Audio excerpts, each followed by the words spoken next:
Mu nsonga za Fande Yiga eyayonoonye ekkubo erigenda ewa Zzimwe. Omuntu toyinza kuzibira ekkubo erimutwala ewuwe. Taata ano byawaka ng'alumiriza mukyala we ne muwala we okumukubanga.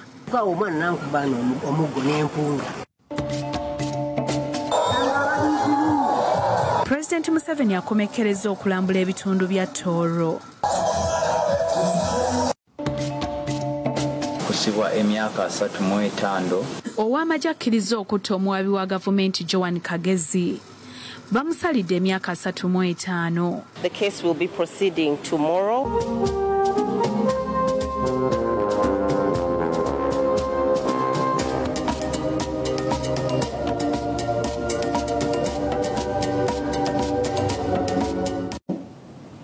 Kale nyongera okubaaniriza mu kitundu kino ekyagatali konfufu. Tutandise ne poliisi egenze bukubirire ku kyalo Ogulama nga kino kisangibwa mu bitundu eby'emukono okuyingira mu nsonga eziri wakati we yali musajja waabwe Fred Yiga ng'onattunka n'abafamire ey'omugenzi Zzimwe ekyamuviiriddeko n'okusima ekinnya mu kkubo erigenda ewa Zzimwe.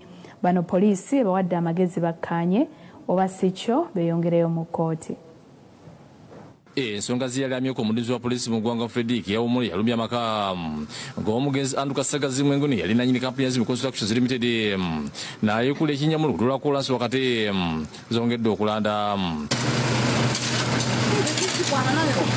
Boze ntwagikola zigalali kumufuna okula eggulo nga yekende mukyala we beetusiga badde bakanyuma b'emisengenge neget emawulo ne family ya Zzimwe wakati mu bunkenke. But stop this nonsense. Instead of advising your parents, you are just here being a nuisance. Ekiti ky'abamaliri ne bayiikuula n'ekinnya ekinene mu luguudo.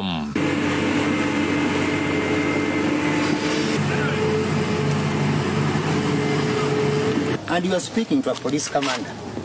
It's okay. Yes. Is this the way you are trained? Who? You're a police commander. This is private property. Kati abakulu okuva ku kitebe kya poliisi mu Kampala nga bakulembeddwamu RPC Jonathan Musinguzi ne basayidi omune DPC w'emukono Mugula Bernard bagenze ku kyalo Ogulama ekisangibwa mu Goma Central Division eseeta amaka g'omugenzi Zzimwe okulaba ebyakoleddwa Yiga wabula n'entambula z'abakulu kwa poliisi zemereddwa okutuuka mu maka ga Zzimwe olw'ebinnya ebyasimiddwa mu kkubo eritwala nnamwandu wa Zzimwe mu maka ag'era emmotoka zisimiddwa mu bimwanye. Beesozi akafuba nga keetabiddwamu enjuyi zombi okuli omusika Paul Kasaga ne bannamateeka nga bakulembeddwa mu Juma Ngobe era nga Yiga ne mukyala we n'obo baddemu. Abafamire balambuza RPC Musinguzi bayononeddwa Yiga n'emisanvu gyetaddemu kubukusa n'empopogoma ebiri mu kuba mu kiseera kino nga tebakyasobola kuva mu nnyumba kugenda kubaako bye beekolera. Kasaga yeebazza poliisi okujja okulaba effujjo eryakoleddwa Yiga n'ategeeza nti tebakyalina wakuyitula emisanvu egyasiddwawo ng'ate ekkubo limaze emyaka 20. Njagala kwebaza poliisi ng'ekulembeddwa omukulu RPC Musinguzi bazze okulaba munnaabwe n'antakwatwako mwami Yiga kye yakoze awaka wano. Nze kye mbadde nsaba poliisi eyongeremu amaanyi okutuyamba okutuwonya omusajja ono okutunyigiriza kubanga mwami Yiga buli wayina ettaka wonna ali mu nkaayana na banneyiba be ye okuva ndowooza buli yawummula poliisi yakafuula kalimo. Tulina abantu ewaka ewanamwandu omuntu ayitewa agambye nti kati yandisoose kukola kino nga tanneebuza ku bakulu banne ddala gino Katumba amala kuba bakuuma ekiraamo kya kitaabwe Haji Umar Mandela Jeno Katumba Wamala ne Honorable Gerard Sendawula singa yabatuukiridde nga tannakola bintu bino ensonga eno yandiwedde kuba bali bakulu banne naye nabo yabayisizaamu amaaso tabalabawo. Ye munnamateeka ngo yawadde Yiga ennaku 3 ng'aggyewo emisanvu mu nkobo. Bw'aba tebalina kye bakoze tujja kulaba ekiddako. Tujja kulaba ekiddako okulaba ng'ekkubo liggulwa kubanga mu mateeka omuntu toyinza kuzibira ekkubo erimutwala ewuwe. Kyokka Yiga ne mukyalo Beatrice ne balambuza RPC Musinguzi ettaka ly'okunokkiriza mu Yiga bbiri n'ekitundu okwali kasooli abaana ba Zzimwe gwe baasaba n'okugwa mu kibanja kyera tutemu ng'omusingo olw'ekkubo lye yabawa. They even gave us transfer forms for this land. The life has that way, Musinguzi asabye enjuyi batule bakanye ku nsonga eno balemagana abo bagende mu kooti. Tusobola okukkaanya, tusobola okutuula ku round table to having a win-win situation. Ategeeza nti ngabeko lya poliisi yalina erinnya eddungi naye abantu balaba ebigenda mu maaso bayinza obutakkiriza byakola. Clear record for the many years they are served. But now if something like this comes in, somebody will begin doubting, say, is this real? I find it. So that's why I'm saying that let us go slow. The criminal part of it, the region is going to take over. But the more government, police banyigiriza, mtakuwa ngoli mukama wafe tumutidde nedda. David Musikali Yankolo yakusakidde gule nkula Bukedde TV. Ate nga tubuddeyo taata w'abaana atotodde engeri mukyala we gye yeegatta ne mukyala waabwe ne bamuligita emigoba nte. Agamba nti kati awanise omukazi amuvuddeko era agambye nti wabeerawo omusajja yenna amwegwanyiza waddembe okumumutwalako kubanga ye amukooye. Abafumbo David Nabyumu emyaka 53 ne Harriet Nabukeera be batabuse ng'omusajja alumiza mukazi w'okwegatta ne muwala waabwe omukulu n'amuliisa akakanja omulina okumuwojja emigoba nte. Bankuba n'okunkuba olw'eyo poloti. Ani akuba? Oyo n'omwana. Era poloti bwe twagulayo okulimiramu ng'ogitunula otya. Ne mbabuuza kuliko enzamu. Omwana bwe yankubira omu. Nayongera ogwokubiri n'enteekayo guno omukono enkogwe emujolabe. Bwe nabakwata bwetu ne tugwa omwana n'anumagana amannyo. Olwasituka omwana n'ankuba omuggo n'empunga.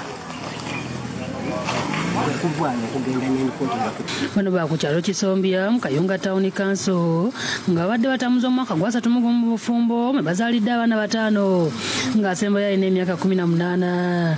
Kyokka mu kiseera kino taata ono yasibyemu engogo okwetegula kyayise ekibabo n'agenda okwepangisiza akazigo ng'atya okumumiza omusu. Embeera ziziga nze yampalabira ku poliisi. Nze buli kyambaawo siwabira nkweyadde kwerosiibwa. Ku nsonga y'amanyi obulungi nze mperedde abaana abo mu mbeera enzibu, mbeera eyo n'enkola n'angamba siwerera baana sibaba buyambi nga n'ebintu babirina. N'engamba sijja kusobola kuba budde mabega nga ebintu bingi. N'engamba sijja kusonyiwa okwewala ebinaddako kanveewo nenvaawo n'engenda. Ensonga zonna Nabyuma zitutte wa Collins Kafeero ng'amusaba muyambe agenda gye ebintu bye byasigadde wa mukazi we ng'agamba nti omukazi ono yabiremedde era ng'omusajja ono ayagala afune n'omugabo ku bibanja bye yatuyanira waakiri atundeko agende yeeyiye. Njagala bintu byange nziku. Bwe nagamba olintundako poloti eno yagamba kanti olina kyojjawo yadde neki. Nabyuma ategeeza nga bw'atadde Nabukeera ng'omusajja yenna amwagala waddembe kati okumwetwalira. Oba wamwagala amutwale.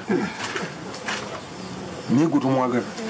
Kyokka Nabukeera aganya okutuula mu lukiiko n'asooka yeekweka mu ffumbiro oluvannyuma n'afubutukayo ne yebbika ennyumba bakira gy'asinzira okuweereza bba ebigambo okulaga amaanyi g'alina mu maka gaabwe. Twajja kunaaba? Mwajja kuno babiri.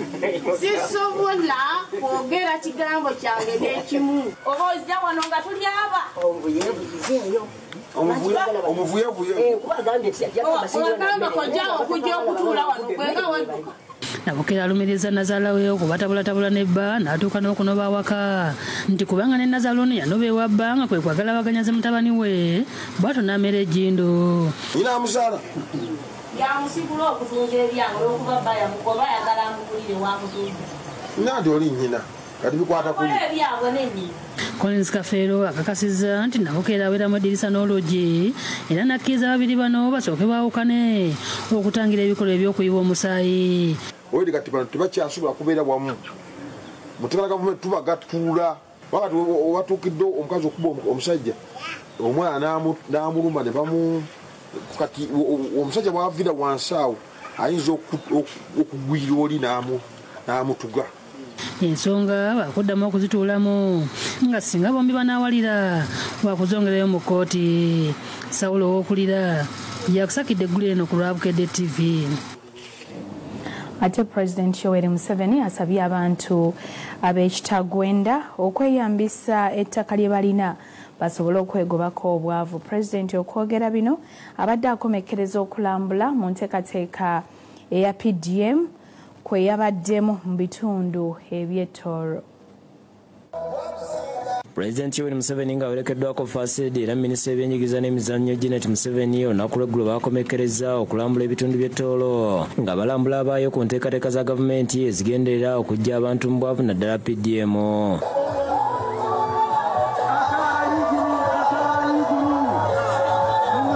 Bakubye olukungaana gaggadde ku ssomero lya Kichwamba Secondary School ekitagwenda. Abakulembeze b'ekitundu okuli omubaka omukyala Nyakato Dorothy, omubaka wa Kitagwenda Nolubya Mukama beebaza pulezidenti olw'enteekateeka ya PDM egenderera okuggya abantu mu bwavu.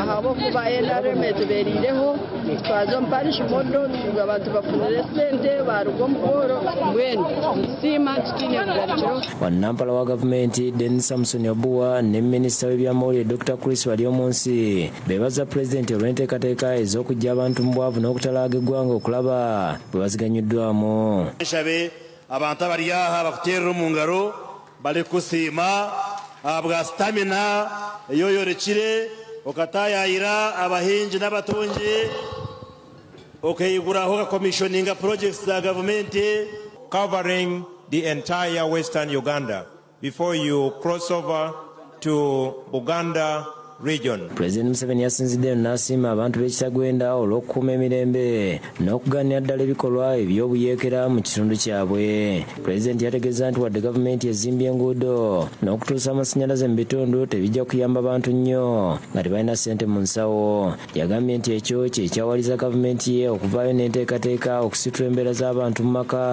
basobole okweggya mu bwavu. PDM egyo niyo okwihayo balya abatene kibeine. So mbwena hati ninyenda omugisha ogu mutagufiriza abanya-Uganda kandi nimwe abanya-Uganda abahansi mutagufwerwa buri mwaka mutohereza miliyoni 100 omuruka gwanyu. Yagumiza enkola ya PDM bwejja okuyamba abantu abankuseere nabo basobole okubaako kye bakola okweyimirizawo ng'ensimbi zino ziri mu magoba ga bitundu 6 ku buli 100 kakadde kamu mu bbanga lya myaka 2 ng'ozzaayo. Tubagizire ngu mwena ab'omuruka abari kwenda kuzomu by'obugaiga muzomu association y'omuruka murabe omu myoga yanyu mukukora ab'empunu mugire ekibiina kyanyu eky'omuruka ab'embuzi ab'enkoko konka mwena mubugande omusaako y'omuruka. Agumiza ng'ensimbi zino eza PDM bwe ziri ez'abantu nga tezisobola kudda mu gavumenti era n'akubiriza abantu baloope abakungu abazibulankanya. Mbwenu omugisha ogu gutawafwera mutagukwatijaga abameruka abakubatemaho sente mbangambire mbakwate. Pulezidenti yagumiza enteekateeka ez'okuwa abayizi okusoma okw'obwereere mu masomero ga primary ne senior era neeyama okwongera okuzimba ebizimbe mu masomero ga gavumenti. Tute sente ziri kumara omu bajeti ya education tugira abashomesa bakumara egirwe ekwatso kugira ngu twashaba abaana sente aho tutera abashomesa bahari baju erigeho abaana bashomere busha nikyo kubatenteza. Era wadde amasomero okuli Kichwamba Secondary School ne Humula Secondary School basi n'okuwaayo obukadde 6 okuzimba omuzikiti gw'Ekitagwenda. Anthony Atwine yakusakidde gwino ku Bukedde TV. Ate yo nga tuvuddeyo bo abalamuzi ba kkooti bana eya kkooti ewozesa abazizza emisango gy'entalo n'obutuju basibye omusajja eyadduka amagye ga UPDF emyaka 35 bwe yakkiriza okuba mu lukwe olwatemula omuwaabi eyali omuwaabi wa gavumenti Joan Kagezi. Ono yeetondedde gavumenti, kkooti wamu n'abaana b'omugenzi ate nga bo abasajja abalala 3 abasigadde ku musango guno olunaku olw'enkya bagenda kutandika okuvunaanibwa. kooti eweesa emisango gy'abakali 5 n'abatujje wandege kalizi Danilo Kiseeki yali omujaasi wa UPDF yagaddukamu emyaka 35 ng'ali mu nkomyo. Kiddiro okkiriza omusonga okubeera mu kkuba ne lyasanya obulamu bwe yali omwoyo wa John Kagezi yakubibwa amasasi agamutira bwe yali adda awaka ng'asata omwezi ogwokusatu mu mwaka 2015 ekiwatule okulira n'ekereziya y'amaka tuzinde. Abalonzi ba kkooti bana ng'akulembeddwa Meke Robo be bakaliza Kiseeka kyokka ku kibonerezo kino okutuulwako omwaka gumu n'ekitundu gw'abadde amaze kwa limanda nga tewakusa emyaka 33 n'ekitundu. You are hereby sentenced to 35 years in prison on count 2 of murder, contrary to section 171 and 172 of the Penal Code Act, which is part 120. Osaliddwa omusango okusibwa emyaka 35 mu katundu ak'omusango ogw'okubiri ogw'obutemu. Kiseeka abonekiriza kkooti bwagitegeeza nti olukolo okutemula Kagezi John Kibuuka munne gw'abadde avunaanibwa naye yali omuyingizaamu ng'amusuubiza okumusasula ensimbi $20,000 eza ddoola kyokka ku nsimbi zino yabibwako $5,000 zokka eza Uganda.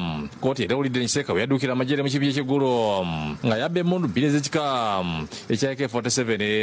Bw'atyo Kiseeka yeetondedde kkooti gavumenti n'abaana ba Kagezi. Abalamuzi bamutegeeza nti alina eddembe okujulira ku kiwunizo mu nnaku 14 mu ngeri mu abalamuzi batadde olunaku olw'enkya okutandika okulya emisango gye gimu givunaanibwa abantu 3 abasigadde okuli Kibuuka John Nasul Abdullah Monogole ne John Masajjage.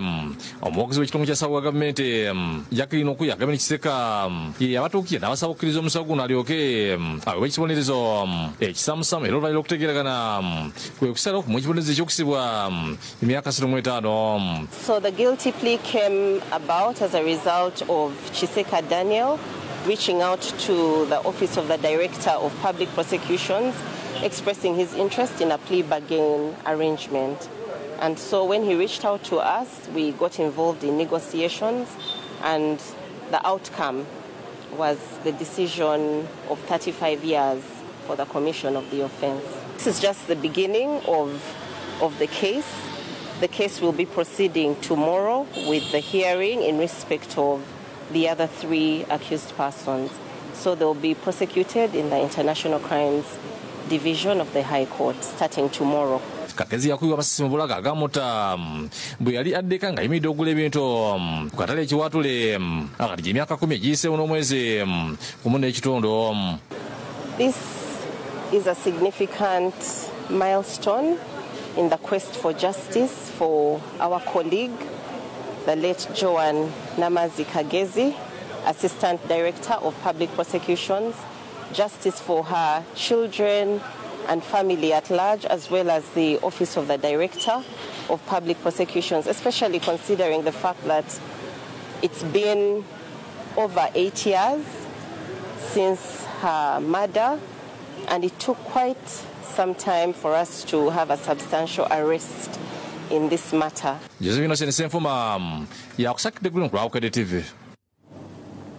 Ateddwa olukungaana olw'okubuulira enjiri olwa Light Up Uganda for Jesus Mission 2025 nga luno lutegekebwa ab'ekkanisa eya The Covenant Nations Church ng'eneesumbibwa omusumba Patience Lwabwogo. Lutandise olunaku olwaleero ku kisaawe e Kololo. Olukungaana lw'enjiri olwa Light Up Uganda for Jesus Mission 2025 oluteekeddwa ab'ekkanisa eya The Covenant Nations Church esumbibwa omusumba Patience Lwabwogo.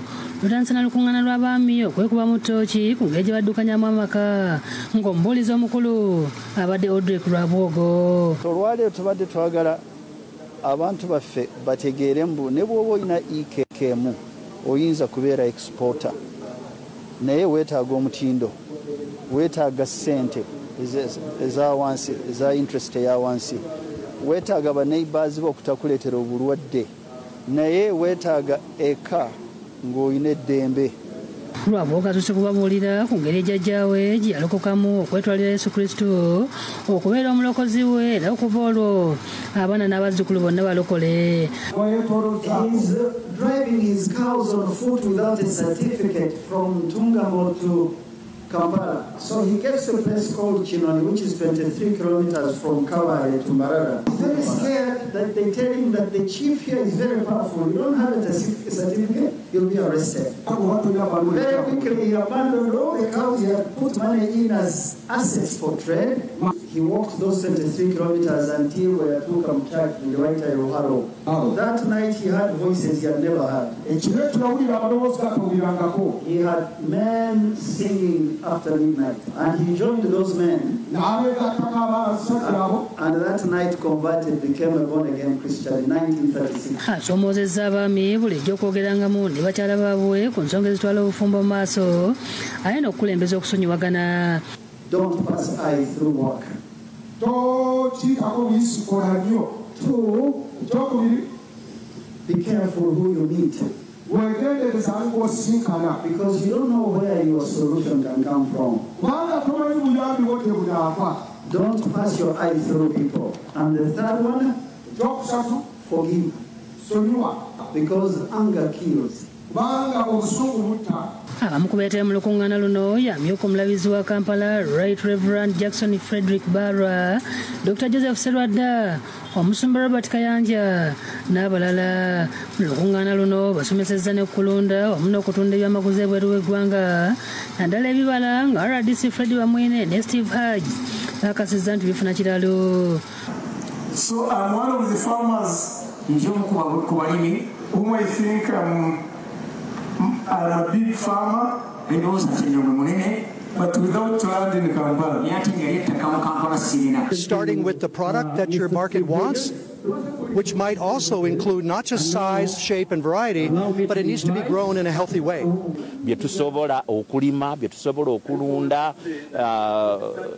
tourism byonna tubyenga si bya subsistence kubeerawo bubeezi naye nga tubitunda ebweru. Omulabizi Barwa yogedde ku bibayize mu lukuŋŋaana luno ng'abaami nga bakubiwunyisa mu makanisa gaabwe nga bazzeeyo. Eri gy'oyinza okukwasaganyamu amaka n'ebigambo by'ensimbi kyekibadde ekikulu ennyo. Mulimu ebyokukkiriza, mulimu ebyokukola, mulimu ebyenfuna, byonna byegattidde wamu.